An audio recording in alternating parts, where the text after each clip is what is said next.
मैं आपका science teacher. हमें कुछ कारणवश वीडियो को रोकना पड़ा था, तो अभी हम उसी को कंटिन्यूस करते। ओके, मैंने आपको बता चुका था कि ग्लूकोज से अमीनो एसिड से ग्लूकोज का फॉर्मेशन होता है, उस प्रोसेस को हम ग्लूकोनियोजेनेसिस कहते हैं। ओके, यदि हम प्लांट की बात करते, plant produce amino acid.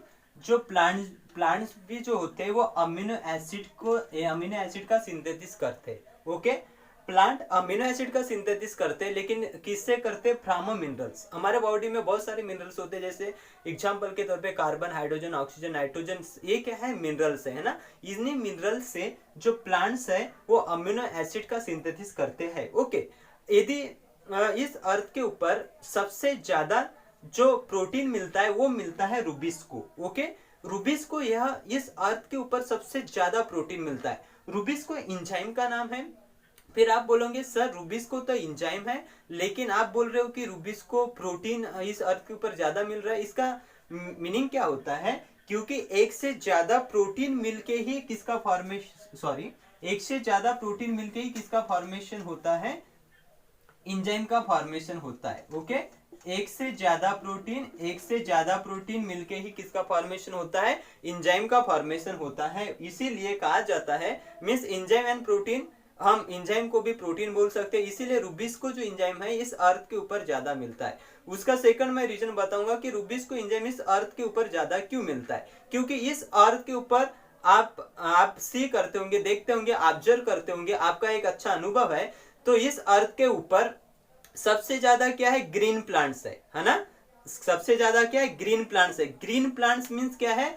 Green plants means जो लीफ है उन्हें, उन ग्रीन प्लांट्स हम क्यों बोलते हैं? क्योंकि वहां लीव्स होते हैं, इसलिए हम उन प्लांट्स को क्या कहते हैं? ग्रीन कहते हैं। ग्रीन है, इसका मीनिंग क्या होता है कि वो फोटोसिंथेसिस की प्रोसेस करते हैं। लीफ क्या करती है? लीफ, हम प्लांट को ग्रीन लीफ के वजह से बोले, और लीफ क्या करती है? लीफ फोटोसिंथेसिस की प्रोसेस करती है ना।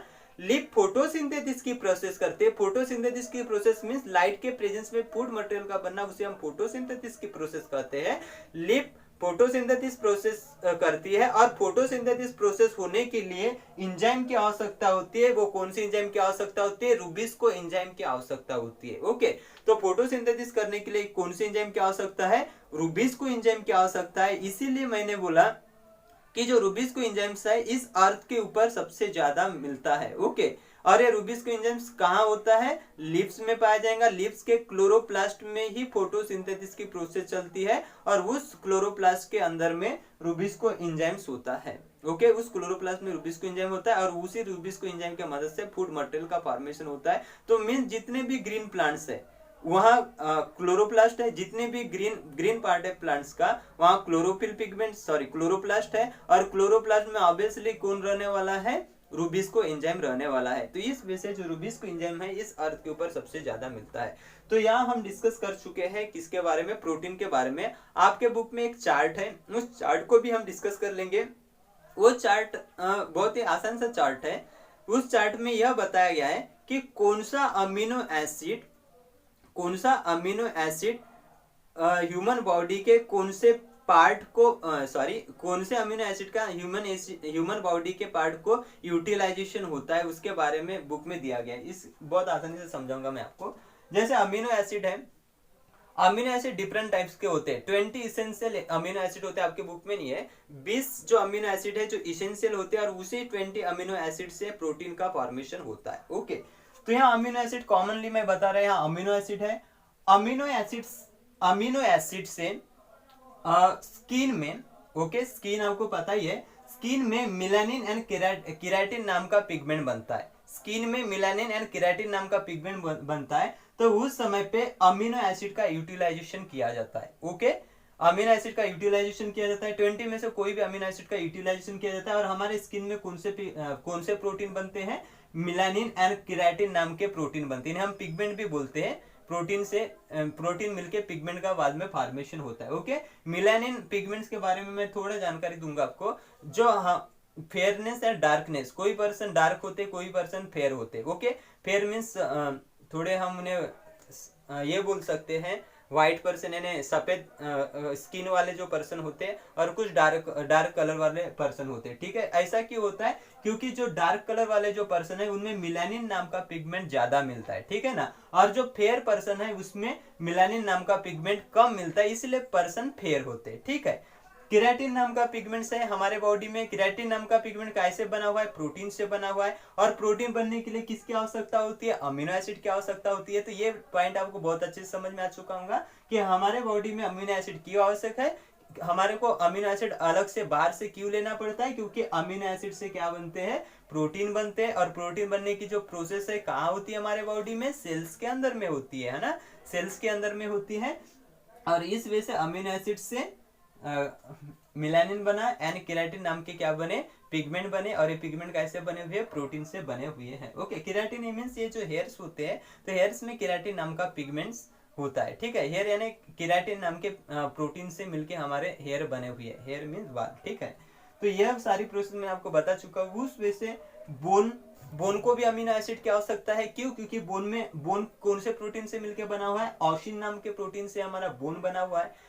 ओके, तो ऑसिन नाम का प्रोटीन बनने के लिए किसकी आवश्यकता होगी? अमीनो एसिड की आवश्यकता होगी। तो और ये जो अमीनो एसिड है ऑब्वियसली हमारे को कहां से लेना पड़ेगा? बाहर से हमें अमीनो एसिड लेना पड़ेगा। ओके, उस वजह से पैनक्रिज जो होता है, जिसे हम हिंदी में स्वादुपिंड कहते हैं, ठीक है ना, ये डाइजेस्टिव ऑर्गन्स है, मीन्स डाइजेशन प्रोसेस में ये मदद करता है पैनक्रिज। ठीक है, ये भी एक हार्मोन बनाता है, उस हार्मोन का नाम है इंसुलिन, है ना। डायबिटीज वाले पेशेंट आपने सुने हो जिसे डायबिटीज हुआ है ना, तो उस पेशेंट को इंसुलिन का इंजेक्शन दिया जाता है। ठीक है, तो इस समय पे मीन्स ये पैनक्रिज क्या करता है? हमारे बॉडी में ग्लूकोज का जो लेवल है उसे कंट्रोल करने का काम कौन करता है? इंसुलिन हार्मोन करता है। और जो कहां से सीक्रेट हुआ है? पैनक्रिज। ओके, और पैनक्रिज से इंसुलिन तब सीक्रेट होगा, तब बनेगा पैनक्रिज में इंसुलिन, जब क्या होंगे? अमीनो एसिड होंगे। यदि अमीनो एसिड नहीं होंगे तो इंसुलिन बनेगा क्या? नहीं बनेगा। कैसे? अमीनो एसिड जब रहेगा वो अमीनो एसिड लेगा कौन? पैनक्रिज। और पैनक्रिज में प्रोटीन सिंथेसिस की प्रोसेस होंगी, और उसी प्रोटीन से मिलके क्या बनेगा? इंसुलिन हार्मोन बनेगा। ठीक है, उस वजह से अब मेरे पास में स्पेस कम है। आपके बुक में पिट्यूटरी ग्लैंड से बहुत सारे हार्मोन सीक्रेट करती है। ऑक्सीटोसिन हार्मोन्स, उसके साथ साथ अल्डोस्टेरॉन हार्मोन्स, बहुत सारे हार्मोन्स है, टेस्टोस्टेरॉन हार्मोन्स, उसके साथ साथ और बहुत सारे जो हार्मोन्स है जो सीक्रेट करवाने में, यानी इनका सीक्रेट करवाने में कौन मदद करती है? पिट्यूटरी ग्लैंड मदद करती है। ठीक है, अब ये जो हार्मोन बनने वाले टेस्टोस्टेरॉन, प्रोजेस्टेरॉन जो मैंने नाम लिया हो, यह हार्मोन के, ये हार्मोन जो बने हुए कैसे बने हुए? प्रोटीन से बने हुए है। ओके, और प्रोटीन कैसे बना हुआ है? अमीनो एसिड से बना हुआ है। तो इस वजह से मैंने ये जो चार्ट है इसका आइडिया क्लियर करवा के दिया। तो इस वजह से प्रोटीन हमारे बॉडी में बहुत ज्यादा इंपॉर्टेंट रोल्स होता है। प्रोटीन से एनर्जी भी मिलती है। ओके, उसके साथ साथ हमारे बॉडी में जो भी हमारे बॉडी का स्ट्रक्चर बनता है, वो स्ट्रक्चर बनने के लिए प्रोटीन की बहुत ज्यादा आवश्यक होती है ना। मैंने यहाँ जैसे बोन्स के बारे में बताया, यदि बोन्स नहीं रहते तो हमारे बॉडी में स्ट्रक्चर बनता क्या? नहीं बनता, है ना। इसीलिए अमीनो एसिड की बहुत ज्यादा आवश्यक है। ठीक है, और बोन कैसे बना? अमीनो एसिड से। अमीनो एसिड कहाँ इंटर किए? बोन्स के सेल में इंटर किए। बोन्स के सेल ने क्या बनाया? प्रोटीन बनाया। प्रोटीन से क्या बनते? इंजाइम, और इंजाइम से बनता है फिर बोन्स बनता है। ये आगे की प्रोसेस है। तो इतना ही आपको क्या करना है? याद में रखना है। तो चलो हम अगला टॉपिक आपका डिस्कस करेंगे लिपिड के बारे में। ठीक है, आपके बुक के अकॉर्डिंग ही जाएंगे। आपके बुक में लिपिड के बारे में बताया गया है, तो लिपिड के बारे में थोड़ी जानकारी हम हासिल करेंगे। What is lipid? लिपिड क्या है? बहुत आसान सी टर्म्स है।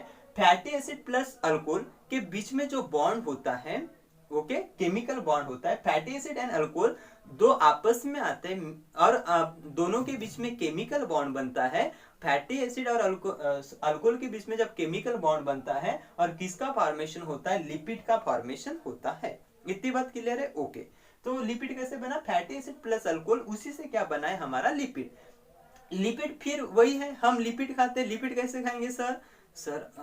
लिपिड कैसे खाएंगे? लिपिड हम खाएंगे यदि किसी को चिकन पसंद है, वैसे नहीं खाना चाहिए, बुरी बात है चिकन खाना। चिकन पसंद है तो हम चिकन खा लेते हैं, तो चिकन के थ्रू हमारे को लिपिड मिलेंगे। या फिर मिल्क पीते हैं, मिल्क में भी लिपिड होता है। तो ये लिपिड के बहुत सारे सोर्स होते हैं।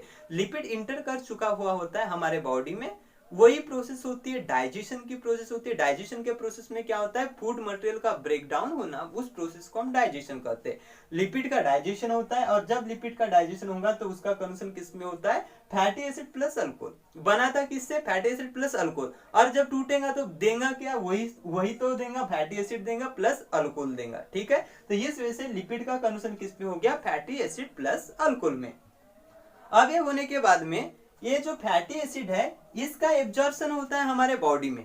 इसका फैटी एसिड का एब्जॉर्प्शन हमारे बॉडी में होता है, लेकिन किसके थ्रू होगा, ब्लड के थ्रू एब्जॉर्प्शन होगा। और जहां भी जिस सेल्स में भी फैटी एसिड की आवश्यकता है वो ब्लड के थ्रू उस सेल्स में फैटी एसिड जाने वाला है, जैसे अमीनो एसिड गया हुआ था। ठीक है ना, फैटी एसिड जाने वाला है, और फैटी एसिड का सेल जो है यूटिलाइजेशन करती है। ओके, उसी फैटी एसिड से सेल्स क्या बना देती है, फॉस्फोलिपिड बनाती है। क्या बनाती है, फॉस्फोलिपिड। और फॉस्फोलिपिड का बहुत इंपॉर्टेंट रोल्स होता है, वो बनाती है सेल मेम्ब्रेन, या उसी को हम क्या बोलते हैं, प्लाज्मा मेम्ब्रेन। ओके, सेल की जो कवरिंग होती है वो किससे होती है, प्लाज्मा मेम्ब्रेन से होती है। तो ये प्लाज्मा मेम्ब्रेन किससे बना हुआ है, फॉस्फोलिपिड से बना हुआ है।